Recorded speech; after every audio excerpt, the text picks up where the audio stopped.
Welcome to World Mission Topics, Lesson 11. Today's topic is Use Your Tools. The lesson text is coming out of Romans chapter 6, verse 13, Exodus chapter 4, verses 1 through 4, Judges chapter 4, verses 17 through 22, John chapter 21, verses 1 through 6. The memory verse is Exodus chapter 4, verses 1 and 2. And Moses answered and said, But behold, they will not believe me,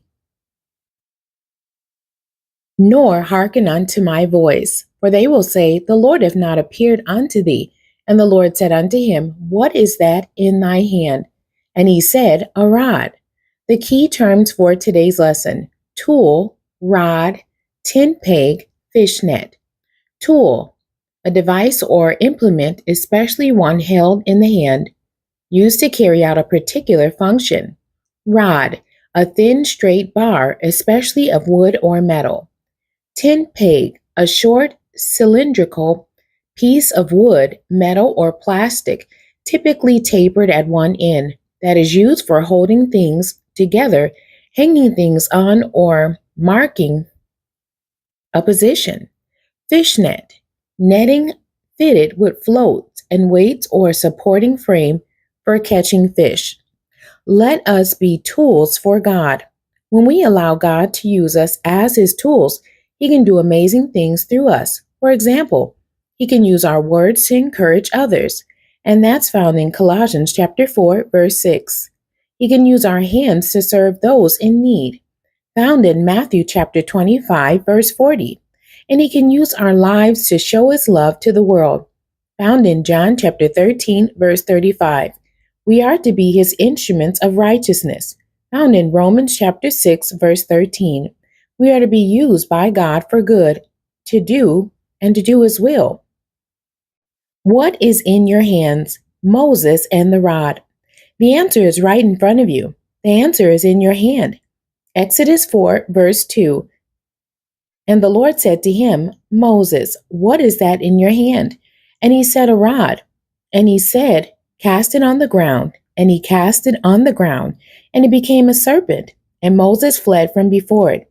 And the Lord said unto Moses, Put forth thy hand, and take it by the tail. And he put forth his hand and caught it, and it became a rod in his hand. Use the rod in your hand. What rod, you may ask? Baking, sewing, poetry writing, teaching, giving, driving the church van, painting, drawing, website building, audiovisual excellence. God used what was in the hand of Moses for deliverance and demonstration of power. That rod became a source of great confidence for Moses. In Exodus chapter 7, Moses instructed Aaron to throw down his rod, and it also turned into a snake. There's more. With his rod, Aaron struck the Nile River, and it turned to blood. He stretched out the rod over the land, and God sent the plague of frogs. He held his rod out again, and God sent the plague of lice. Later, Moses pointed the rod over the Red Sea, and it parted. The rod is a reminder that God can use something simple to accomplish something amazing. Jael, if I had a nail and a hammer. Howbeit Sisera fled away on his feet to the tent of Jael, the wife of Heber the Kenite, for there was peace between Jabin the king of Hazor and the house of Heber the Kenite. And Jael went out to meet Sisera, and said unto him, Turn in, my lord, turn in to me, fear not. And when he had turned in unto her into the tent, she covered him with the mantle. And he said unto her, Give me, I pray thee, a little water to drink, for I am thirsty.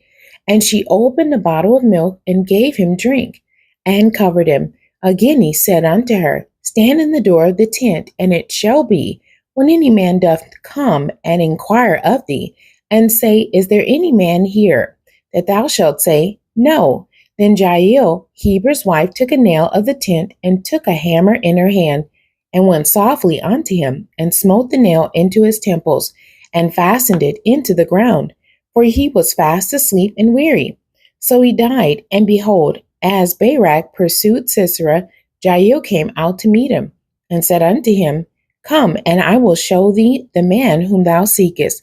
And when he came into her tent, behold, Sisera lay dead, and the nail was in his temples. And that's Judges chapter 4, verses 17 through 22. Jael, under the circumstances, had no better weapon than the nail and hammer. She probably was highly skilled and had extensive experience putting up tents with tent pegs. She used what was in her hand. She didn't waste a moment thinking, if only I had a sword. God equips his people for the work he puts in front of them. He gives us certain skills and gifts for a reason, and we should always be on the lookout for ways to use them.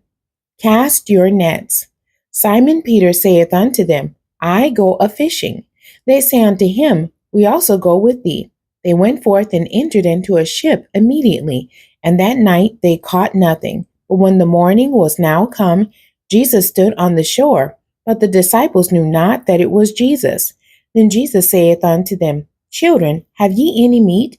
They answered him, and he said unto them, Cast the net on the right side of the ship, and ye shall find. They cast therefore, and now they were not able to draw it for the multitude of fishes. And that's John chapter 21, verses 3 through 6. Trust God. He will direct you to use your tools where it blesses us and gives him the glory and honor, even when we don't understand or are amazed. Believe God. This situation happened after the resurrection, so it has a great significance. Therefore, that disciple whom Jesus loved saith unto Peter, It is the Lord. Now when Simon Peter heard that it was the Lord, he girt his fisher's coat unto him, for he was naked, and did cast himself into the sea. And that's John chapter 21, verse 7. This is now the third time that Jesus showed himself to his disciples. After that, he was risen from the dead. And that's John chapter 21, verse 14. The missions application questions. What is in your hand that can be used for God? Number 2, where are you casting your nets for missions ministry? World Missions Prayer Points. Pray that we become tools for God so that he can do amazing things through us. Pray this prayer. Lord Jesus, help us to identify the tools in our hand that we can use for God's glory. The end. God bless you, and thank you for joining me today.